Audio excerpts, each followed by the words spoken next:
Frank, I have to start with you because we get to talk to you so often that I think sometimes we think we can play investigator. But what does it say that they're looking at the security footage, and what they have seen showed them that people were moving these classified documents around and changing their containers, and they want to see more?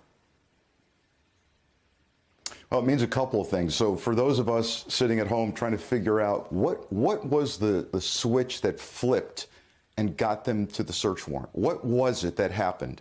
And I think it's a myriad of things. I think there's human sources, because we know from filings there's references repeatedly to witnesses who've been interviewed. So that's great. But I think one of those so-called witnesses was the surveillance camera footage. I think what they saw was, no surprise here, that they couldn't trust Trump. By that I mean, by then a couple of locks had been slapped on the storage room door, right? So everything's supposed to be fine while we continue to nicely, civilly discuss and negotiate whatever's going to happen. And lo and behold, what do they see on the surveillance camera? Allegedly people coming in and out of the storage room, that's supposed to be extra secure now, and even reportedly changing the boxes, the containers in which the documents may be sitting.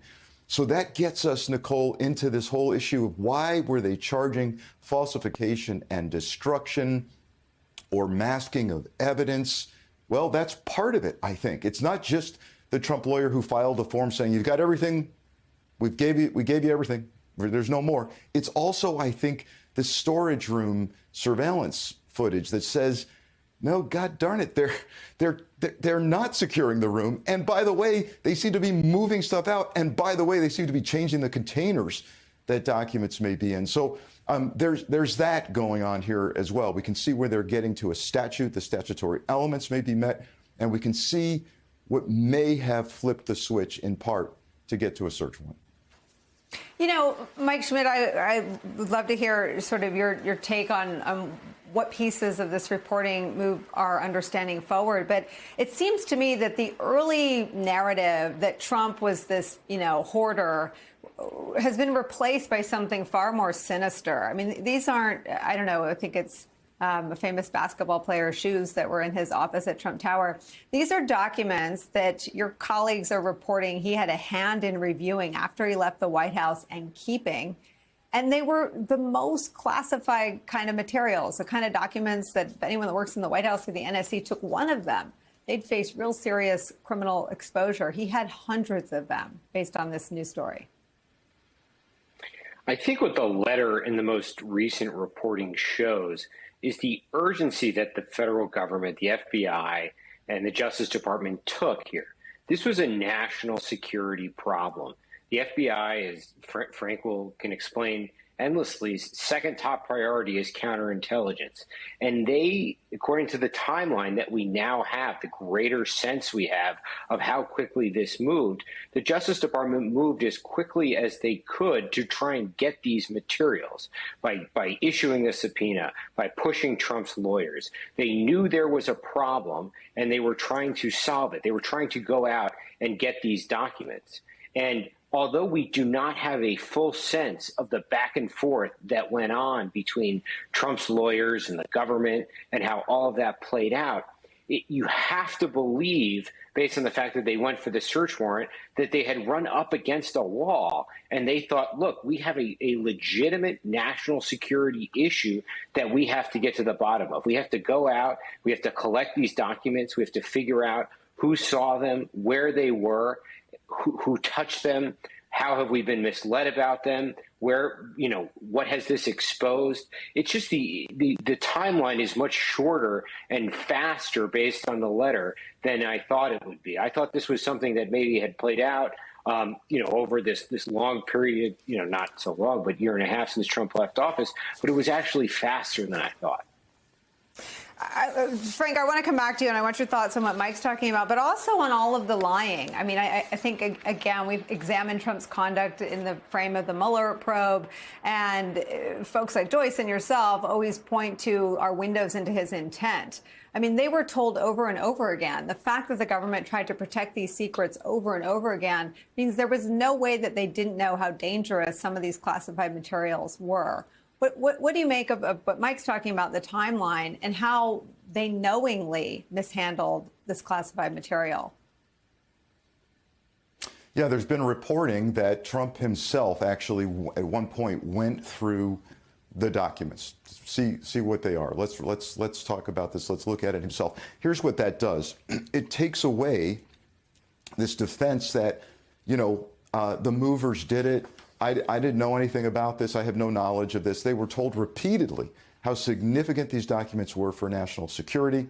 And he knows it. So again, we're getting into that statute now for espionage. People saying, gee, why espionage? Willfulness, intent. I know it's here. I know it's highly classified. I'm being told I need to return it. And by God, I'm not doing it. And by the way, I'm probably lying to you about whether I've turned it all over. So that gets us to that statutory element of willfulness and intent that's required for the espionage statute. So with regard to the timeline, look, I'm looking back here, and I know if we go off to another network that shall not be named, they're criticizing the government every night on this search. I'm going to criticize something here about the timeline. It was too darn slow.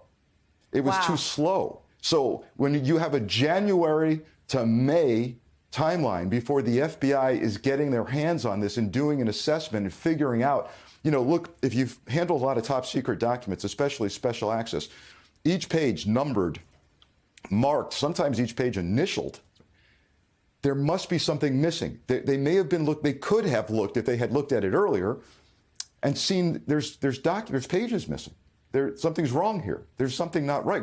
Why are we missing that photo that's supposed to go with that document? There's things not right here. And then, boy, there's live sources somewhere maybe that are being compromised right now. The FBI didn't get their hands on this fast enough. And I'll make another argument. I'm not sure they went in fast enough with the search warrant, because at the point you show up physically and you see, my God, there's more boxes of classified. At that point, you cannot trust. You've been lied to. I'd come in with a search warrant then. So if you want to say the government screwed up, that's what I'd say. Not aggressive. And Mike, I'll come back to you. I want to ask you this question. The New York Times and other outlets have reported on Donald Trump's alarming disinterest in the PDB, which was a daily delivery of the state's most sensitive intelligence and secrets to help a normal president protect it. He didn't like it. They tried pictures. I think some of your colleagues reported on the creative ways Gina Haspel and others tried to give him this information.